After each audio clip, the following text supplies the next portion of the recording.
Hi, this is my slideshow presentation on image 243, Darkytown Rebellion, and image 174, MBLO Portrait Mask by Emily Watkins. So, for image 243, Darkytown Rebellion, the identifiers include the artist being Kara Walker, the patron being unknown, the date taking place in 2001, the size taking up 37 feet of the wall, but the exact dimensions being 475 by 1143 centimeters.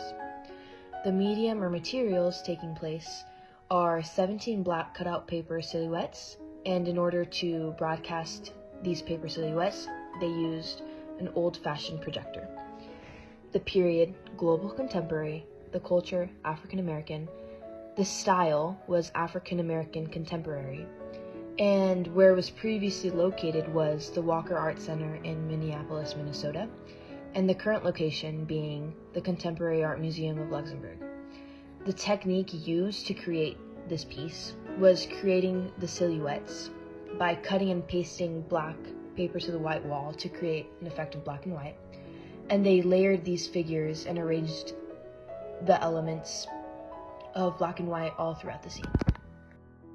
So the form for Darkytown Rebellion consists of Kara Walker creating a 37-foot table using over a dozen large silhouettes, which she cuts from black paper and applies to white gallery walls with wax. And she mounted the silhouettes across two adjacent walls and used color light projection to create the abstract imagery of a landscape.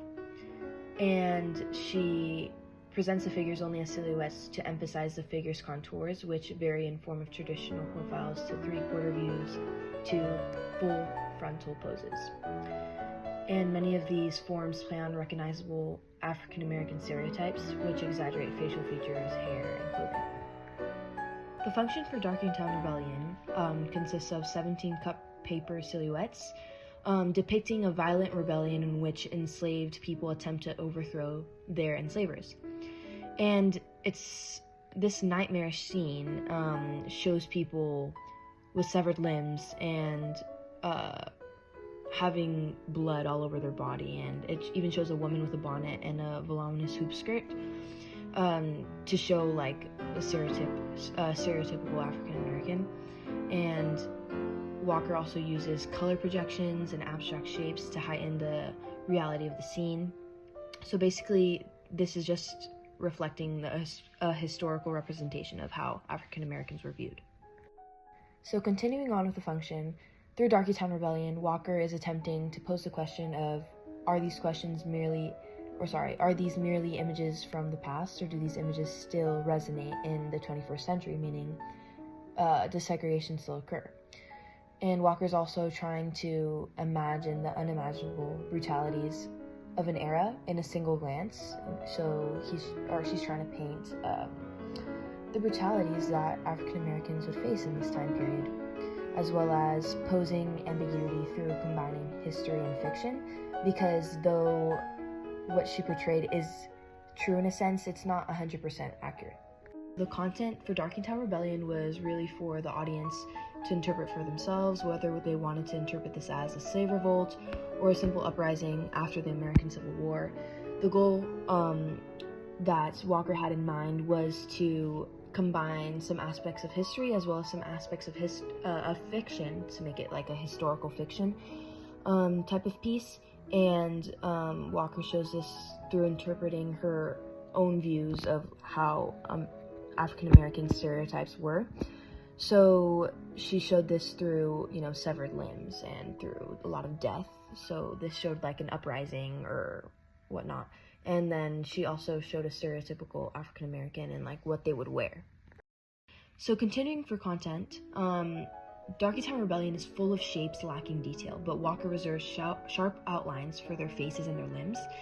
And then oftentimes when a body is shown, you can't really tell what they're doing, like that action is ambiguous, and their face is also kind of absent since there's just a lot of goriness or just a lot of gore. You can't really make out what exactly is happening, but we do know that the author's intention is to show killing and to show, stereotypes for African Americans and how they're perceived.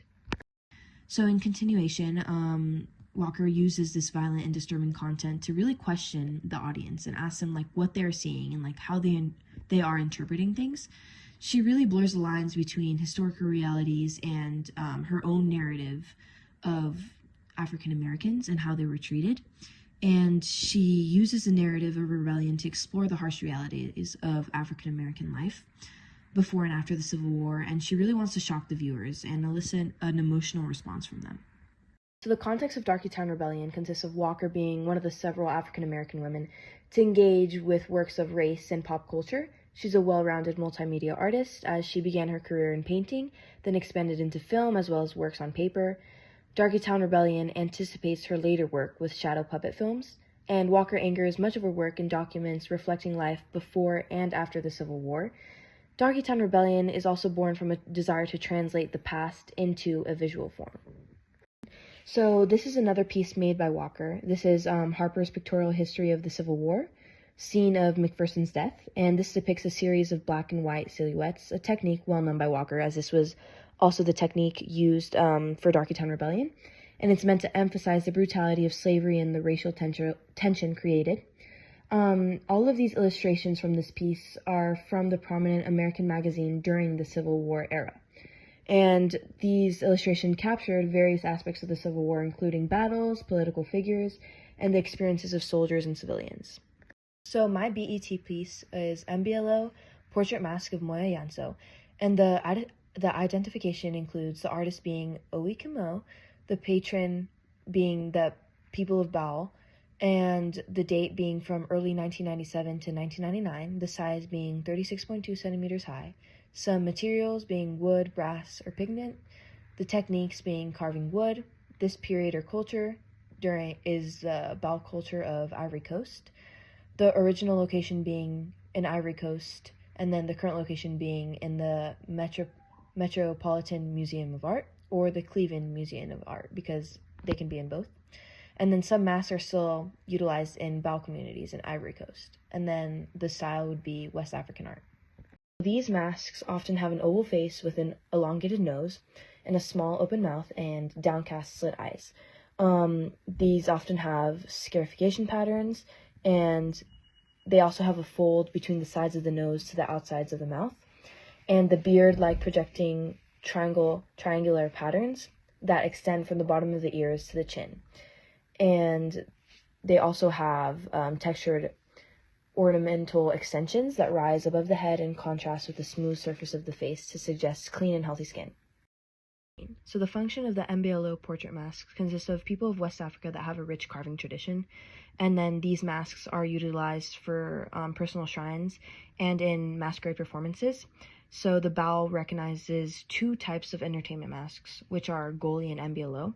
So to perform an MBLO mask, a masker conceals his face with a small wooden mask and dances for an audience accompanied by drummers, singers, and dancers. And in the village of Kami, the MBLO parodies and dances are referred to as Gapa. So MBLO masks are important symbols of Baal culture, identity, and heritage. They are used in communal ceremonies and rituals that reinforce bonds of kinship and community.